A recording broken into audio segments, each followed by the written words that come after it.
Magandang araw mga bata! Kumusta? Ako si Kuya Red at may panibagong kwento ako sa inyo. Ang pamagat nito, natuto nang tumawa si Rene. Kwento ni Rohini Nilikani mula sa Let's Read Up. Tara na, mamati na, ikaw anak ko, pagpiliya. Pamati kita at istorya, sangit tayo na kabaraka. Story time, higit kita. Isang masipag na magsasaka si Rene. Siya ang nagtatanim ng mga pinakamalusog at pinakamatamis na saging sa kanilang lugar. Ngunit ang pagsimangot din niya ang pinaka nakakatakot sa buong lugar nila. Kapag galit si Rene, ay lumalabas ang napakaraming malalim na kulubot sa kaniyang noo. Kapag siya ay nagagalit, namumula ang kanyang ilong at tumatalim ang kanyang mga mata. Kapag sumimangot si Rene, ay nagtatakbuhan ang lahat ng mga tao papalayo. Nagtatago ang kanyang asawa at mga anak. Kahit pa ang kanyang mga kaibigan, nagtatakbuhan din palayo ang kanyang mga alagang baka at aso. Kahit ang mga uwak ay nagliliparan kapag nagsimulang sumimangot si Rene. Palaging nakasimangot si Rene. Nakasimangot siya kapag hindi maganda ang pagtubo ng kanyang mga pananim. Nakasimangot siya kapag walang oras ang kanyang barbero upang gupitan ang kanyang buhok. Nakasimangot siya kapag hindi gumagana ang TV.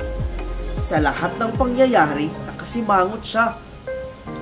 Isang araw, pumunta si Rene sa kanyang taniman ng saging para tingnan ang mga bunga nito. Hindi maganda ang lagay ng kanyang loob at walang nakaaalam kung bakit. Agad pinuntahan ni Rene ang pinakamalaking bunga ng saging. Napakalaking bungkus nito. Napakalaki ng bunga nito. Gagawa siya ng pinakamatamis na banana cue sa kanilang lugar. Napalitan ng kunting ngiti ang kanyang nakasimangot na mukha. Biglang dumating ang grupo ng mga unggoy at nagpalipat-lipat mula sa mga kalapit na puno. Ang pinakamalaking unggoy sa lahat, ang unggoy na may pulang balahibo sa puwet. Umakyat agad sa pinakamalaking bungkus ng saging na walang pagsasawang tinititigan ni Rene. Dahil dito, muling sumimangot si Rene. Sumimangot siya ng sumimangot hanggang sa iyon ang naging pinakamatindi niyang pagsimangot. Nagsimula ito sa kanyang mukha hanggang sa umabot sa kanyang ulo, pababa sa kaniyang mga daliri sa paa. Kahit ang unggoy na may pulang balahibo sa puwet ay nagulat sa kanyang nakita. Hindi pa siya nakakita ng ganoon kalalang pagsimangot. Nabitawan ang saging na hindi pa tapos balatan, hanggang sa nabitawan na niya. Agad-agad naman itong tumalon sa pinakamalapit na puno at tuluyang lumayo. Ngayon ay malayo na ang unggoy at ligtas mula sa nakakatakot na pagsimangot ni Rene. Nakita ni Rene na patalong-talong tumatakas ang unggoy mula sa isang puno patungo sa isa pa. Hinabol niya ang unggoy dahil gusto niya itong turuan ng aral. Habang hinahabol niya ang unggoy, ay naapakan niya ang balat ng saging at siya ay nadulas. Aray! Sigaw ni Rene. Natumba si Rene at nalubog sa putikan ang kanyang tsinelas. Agad na bumangon si Rene upang habulin muli ang unggoy. Aray! Sigaw ni Rene. Muli siyang natumba. Muli siyang napaupo. Punong-puno ng mga dahon, putik at munting sanga ang kanyang bibig. Nang tumingala siya, ay wala na ang mga unggoy. Tiningnan ni Rene ang kanyang sarili. Ang maganda niyang damit ngayon ay naging kulay putik. Sugat-sugat ang marumi niyang kamay. Hindi na niya makita ang kanyang mga paa. Parang nakahalo na ang mga ito sa putikan. Napagtanto niyang nagmukha na siya ngayong katawa-tawa. Ang Reneng kilalang magsasaka ay katawa-tawa. Nag-iisa siyang nakaupo sa tumpok ng mga dahon putik at mga sanga. Nakakatawa siya. At biglang natawa si Rene. Unting ngiti lamang noong una.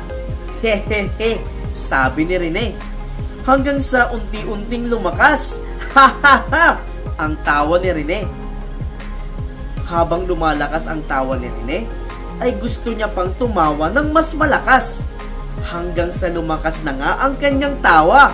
Hahaha! At mas lumakas pa. Napapahawak na siya ng kanyang sikmura at pagulong-gulong sa putikan. Hahaha! Tumutulo ang kanyang luha sa kakatawa. Parang naging musika ang kanyang tawa na nag-imbita sa mga ibon. Napakalakas ng tawa ni Rene na kahit ang mga unggoy ay nagsibalikan. Nakahahawa ang kanyang tawa kaya ang mga bata ay pumaroon. Nakapapanibago ang kanyang tawa kung kaya't ang buo niyang pamilya ay lumabas at nakinig din sa kanyang pagtawa. Napakalakas ng tawa ni Rene na napatawa na rin ang iba. Humuni ang mga ibon. Nag-ingay ang mga uwak. Napangisi pati ang mga unggoy. Tumawa na rin ang mga bata. Umindayog ang mga puno ng saging. Napangiti ang barbero. Pati ang tigre ay napangisi. Natapos na ang tawa ni Rene. Ang lahat ng kasamahan niya ay napakasaya na. Natuwa na rin siya. Tara, umuwi na tayo, sabi niya habang hawak-hawak ang kamay ng kanyang mga anak. Paminsan-minsan ay sumisimangot pa rin si Rene, pero ngayon ay natuto na siyang tumawa. At dyan po nagtatapos ang ating kwentong Natuto nang Tumawa si Rene. Mga bata, ang aral na makukuha natin sa kwento ay huwag tayong palaging nakasimangot. Ang pagiging masiyahin ay isa sa mga nagbibigay ng kulay sa atin at sa ating paligid.